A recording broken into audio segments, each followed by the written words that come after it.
Hello guys. Last video में हम लोगों ने पढ़ा था डिमांड के बारे में कि डिमांड क्या होता है ना। जिसमें हमने स्टेटमेंट ऑफ डिमांड और थ्योरी ऑफ डिमांड का सारा चीज़ एक्सप्लेनेशन जो है डेफिनेशन देख लिया था इसको। और इस वीडियो में हम लोग देखने वाले हैं डिमांड शेड्यूल और डिमांड कर्व के बारे में। डिमांड शेड्यूल और डिमांड कर्व के बारे में हम लोग पढ़ रहे हैं माइक्रो इकोनॉमिक्स BA पार्ट 1 का। ठीक है, और चलिए स्टार्ट करते हैं। तो डिमांड शेड्यूल और डिमांड कर्व दो पार्ट में डिवाइडेड है। पहला इंडिविजुअल के लिए और दूसरा मार्केट के लिए। इंडिविजुअल डिमांड शेड्यूल होगा और इंडिविजुअल डिमांड कर्व होगा। मार्केट डिमांड शेड्यूल और मार्केट डिमांड कर्व होगा। ठीक है, तो बारी बारी दोनों को देखेंगे कि ये क्या होता है और ये क्या होता है। इसके बाद जो अगला वीडियो आएगा उसमें हम लोग डिमांड फंक्शन देखेंगे। उसके बाद लास्ट जो टॉपिक रहेगा लॉ ऑफ डिमांड रहेगा। तो 4 पार्ट में इस वीडियो को, इस पूरे सीरीज़ को हमने किया है। पहले हमने उसका पूरा एक्सप्लेनेशन दे दिया डिमांड का कि क्या होता है। उसके बाद इस वीडियो में हम लोग देख रहे हैं demand schedule and demand curve के बारे में। इसके बाद हम देखेंगे डिमांड फंक्शन के बारे में। और उसके बाद हम लास्ट वीडियो हम देखेंगे अपना लॉ ऑफ डिमांड के ऊपर। फिर उसके बाद हम दूसरा चैप्टर स्टार्ट कर देंगे इलास्टिसिटी ऑफ डिमांड। क्लियर है? चलिए स्टार्ट करते हैं। इंडिविजुअल डिमांड शेड्यूल क्या है वो देखते हैं। तो देखिए, कोई एक कंज्यूमर है, यानी कि कोई एक इंसान है जो सामान खरीद रहा है। ठीक है ना, क्या है? कोई एक कंज्यूमर है, सामान खरीदने वाला इंसान है। तो वो अलग अलग प्राइस पर कितना सामान खरीदेगा, कितना खरीदेगा। लाइक 10 रुपये में कितना खरीद रहा है? 5। 8 रुपये में कितना खरीद रहा है? 10 पीस। 6 रुपये में कितना खरीद रहा है? 15 पीस। 4 रुपये में कितना पीस खरीद रहा है? 20। ठीक है, तो इतना रुपये में इतना यूनिट खरीदा गया है।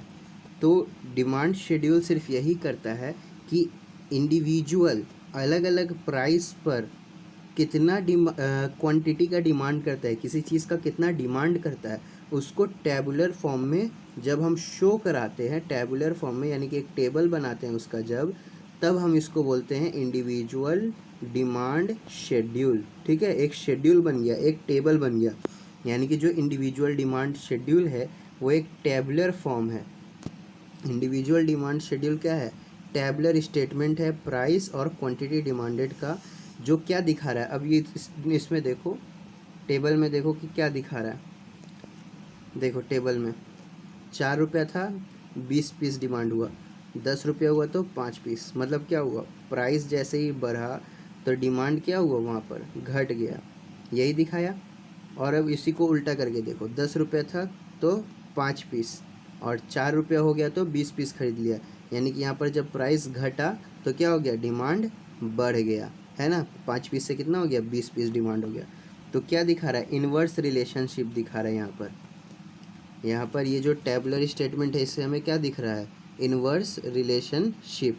किसके किसके बीच? प्राइस और क्वांटिटी डिमांडेड के बीच। इन्वर्स रिलेशनशिप मतलब जब प्राइस घट रहा है तो जब प्राइस घट रहा है तो डिमांड बढ़ रहा है, और जब प्राइस बढ़ रहा है तो डिमांड घट रहा है। क्लियर? चलो अब डिमांड कर्व पर आ जाओ। इंडिविजुअल डिमांड कर्व क्या होता है? तो देखो, इंडिविजुअल डिमांड कर्व है एक ग्राफिकल रिप्रेजेंटेशन है किसका? इंडिविजुअल डिमांड शेड्यूल का। हमने ऊपर जो इंडिविजुअल डिमांड शेड्यूल देखा, जो टेबल के फॉर्म में बना हुआ था, टेबुलर फॉर्म में कुछ इस तरीके से। यहाँ पर इसका वैल्यू प्राइस था इधर, और इधर क्वांटिटी डिमांडेड था, इधर इसका वैल्यू था, है ना। तो इस टेबल को जब हम ग्राफ के रूप में प्रेजेंट करते हैं तब हम उसको बोलते हैं इंडिविजुअल डिमांड कर्व। जब इंडिविजुअल डिमांड शेड्यूल को हम ग्राफ के टर्म्स में शो करते हैं तब हम उसको क्या बोलते हैं? Individual demand curve. समझ में आया? तो इंडिविजुअल डिमांड कर्व क्या हो गया?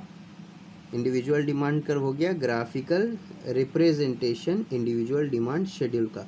और ये भी दिखा रहा है कि जब प्राइस, देखो प्राइस 10 है तो क्वांटिटी डिमांड 5 है। जब प्राइस 2 हो गया तो डिमांड कितना बढ़ गया?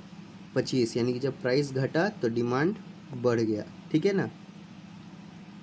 चलो अब आ जाओ मार्केट डिमांड शेड्यूल के ऊपर। तो हमने इंडिविजुअल डिमांड शेड्यूल समझा अच्छे से। अब देखो, मार्केट में बहुत सारे लोग होते हैं। मार्केट क्या है?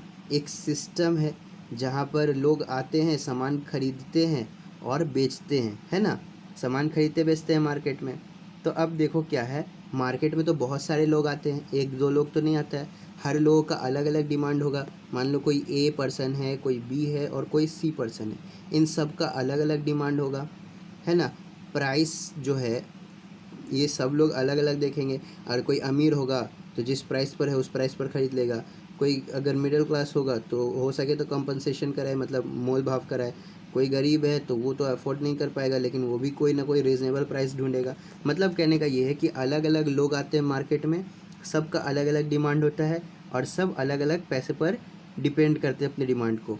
महंगा रहेगा ज़्यादा तो कोई नहीं लेगा, सस्ता रहेगा तो बहुत सारा चीज़ ले लेगा, लेकिन यूजेबल लेगा, जिसकी कोई यूटिलिटी हो, है ना, जिसका कोई काम हो, उसको लेगा। बेकार सामान तो नहीं खरीदेगा, बेकार सामान को कितना भी सस्ता कर दो नहीं खरीदेगा कोई भी। तो देखो क्या हो गया, मीनिंग क्या हो गया, मार्केट डिमांड शेड्यूल क्या हो गया, जो इंडिविजुअल डिमांड शेड्यूल है ना, यानी कि अलग अलग मार्केट में जो अलग अलग लोग आ रहे हैं उनका जो डिमांड शेड्यूल है ना, उस डिमांड शेड्यूल का जब हम समेशन करते हैं, यानी कि जब उन सबको हम जोड़ देते हैं, ठीक है, तब हमें क्या मिलता है, मार्केट डिमांड शेड्यूल मिलता है। उन सबको जोड़कर जब हम एक टेबल के फॉर्म में रिप्रेजेंट करते हैं, उन सब के डिमांड को जोड़कर, देखो यहाँ पर अच्छे से नीचे में समझ में आएगा। देखो यहाँ पर क्या है, एक कोई ए पर्सन है, ए पर्सन का डिमांड है, ये बी पर्सन का डिमांड है, सी पर्सन का डिमांड है। सबके प्राइस देखो सबका सेम है ना। उस प्राइस पर इन लोगों ने कितना कितना क्वांटिटी डिमांड किया है, उन सब के डिमांड को जब हम जोड़ते हैं तब हमको एक टेबल मिलता है जिसको हम बोलते हैं मार्केट डिमांड शेड्यूल। ठीक है, तो यहाँ देखो, यहाँ ये 10 रुपया था तो कोई ए पर्सन जो है ना, ए, वो 5 पीस लिया कोई सामान। बी पर्सन जो है तुम्हारा वो 10 पीस लिया और सी पर्सन 15 पीस। तब मार्केट डिमांड में क्या करना है, तीनों के डिमांड को जोड़ देना है, क्योंकि प्राइस तो सेम है, चेंज क्या हो रहा है, डिमांड। तो हम क्या कर दिए, यहाँ पर तीनों के डिमांड को जोड़ दिए, 5, 10, 15 जोड़ दिए, तो मार्केट डिमांड कितना आ गया, 30। यानी कि अगर 10 रुपया प्राइस है तो 30 पीस का डिमांड हो सकता है मार्केट में।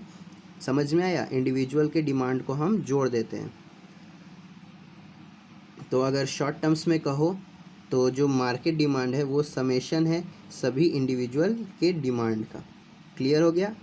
अब मार्केट डिमांड कर्व, तो जैसे इंडिविजुअल डिमांड कर्व था वो क्या करता था, जो टेबलर फॉर्म था, इंडिविजुअल डिमांड शेड्यूल जो था उसको ग्राफ के फॉर्म में शो करता था, तो ये भी वही करेगा, मार्केट डिमांड कर्व भी वही करेगा। मार्केट डिमांड कर्व भी वही करेगा जो मार्केट डिमांड शेड्यूल बना पूरा, ठीक है ना, उसको कर्व के फॉर्म में रिप्रेजेंट करेगा, ग्राफ के फॉर्म में रिप्रेजेंट करेगा। तो वहाँ पर क्या हुआ था, इंडिविजुअल डिमांड शेड्यूल का समेशन हुआ था, तो यहाँ पर हम इंडिविजुअल डिमांड कर्व का समेशन करेंगे। मतलब देखो सीधी सी बात है, तुम चाहो तो हर एक इंडिविजुअल का डिमांड कर्व निकाल सकते हो। जैसे उसमें हम क्या किए, ऊपर में देखो यहाँ पर क्या किए, अलग अलग का पूरा डिमांड शेड्यूल निकालें, है ना, उसके बाद सबको एक एक में जोड़ दिए। वैसे ही हम यहाँ भी कर सकते हैं, ठीक है, यहाँ भी हम वो तरीका कर सकते हैं कि सबका अलग अलग ग्राफ निकालेंगे, अलग अलग ग्राफ निकालेंगे, सब में देखेंगे प्राइस सेम है, क्वांटिटी कितना कितना बढ़ रहा है, प्राइस सेम है, क्वांटिटी कितना बढ़ रहा है। उसके बाद फाइनल हम एक ग्राफ बना देंगे, क्वांटिटी सबका जिसमें रहेगा, तीनों इंडिविजुअल जितना भी इंडिविजुअल है सबका क्वांटिटी इधर रहेगा और प्राइस सबका इधर रहेगा। तो प्राइस कांस्टेंट है, चेंज क्या हो रहा है, क्वांटिटी डिमांडेड। मतलब सभी जितना भी इंडिविजुअल है सबके लिए प्राइस एक जैसा है ना, लेकिन सबके डिमांड अलग अलग है सब लोगों के। ठीक है, अब ऐसा तो नहीं है कि मार्केट में कोई पार्ले जी का बिस्किट है तो वो अलग अलग लोगों के लिए अलग अलग प्राइस पर बेचा जाएगा, नहीं, प्राइस जो है सबके लिए सेम रहेगा, है ना। चलो, तो ये होप समझ में आ गया हो। अब देखो एक चीज़ देखो, यहाँ पर क्या हो रहा है तुम्हारा, यहाँ पर देखो इंडिविजुअल का जो डिमांड है ना, जैसे जैसे प्राइस चेंज हो रहा है, थोड़ा चेंज हो रहा है, तो जो डिमांड है वो भी थोड़ा थोड़ा चेंज हो रहा है, ज़्यादा चेंज नहीं हो रहा है। प्राइस के चेंज होने से डिमांड थोड़ा बहुत चेंज हो रहा है, ज़्यादा चेंज नहीं हो रहा है। तो इसका ग्राफ जो बन रहा है, इसका ग्राफ जो बन रहा है वो अंदर की तरफ है हल्का, है ना, मतलब स्टीपर है, कुछ इस तरीके से है इसका, ठीक है, ऐसे खरा टाइप पर है।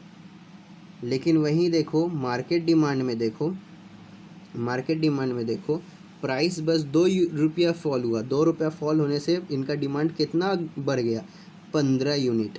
वहाँ पर 2 रुपया घटा था तो कितना बढ़ रहा था, मात्र 5 यूनिट। तो यहाँ पर ज़्यादा डिमांड चेंज हो जाता है, ज़रा सा प्राइस अप डाउन होता है तो डिमांड ज़्यादा चेंज हो जाता है। तो इनका जो डिमांड कर्व होता है ना, वो इनका डिमांड कर्व फ्लैटर हो जाता है, यानी कि कुछ इस तरीके से एकदम सीधा लेट जाता है। उसमें क्या हो रहा था कि ज़रा सा चेंज हो रहा था, बस इतना।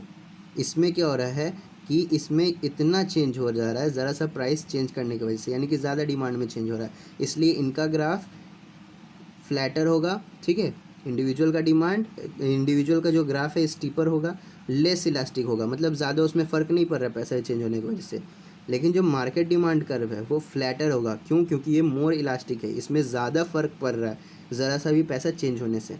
होप क्लियर, ठीक है, समझ में आ गया। होप सो कि अब ये सारा चीज़ समझ में आ गया होगा। तो अब मिलते हैं नेक्स्ट वीडियो में, जिसमें हम लोग डिमांड फंक्शन पढ़ेंगे। उसके बाद लास्ट वीडियो आएगी लॉ ऑफ डिमांड के ऊपर, जिसमें सारा चीज़ हम लोग देख लेंगे कि कैसे अप डाउन होता है। ठीक है ना, एक्सपेंशन क्या है, कॉन्ट्रैक्शन क्या है, इंक्रीज़ और डिक्रीज़ क्या है। ठीक है, तो चलिए मिलते हैं अब नेक्स्ट वीडियो में। वीडियो अच्छा लगा हो लाइक कर दीजिए, शेयर कर दीजिए और सब्सक्राइब कर दीजिए।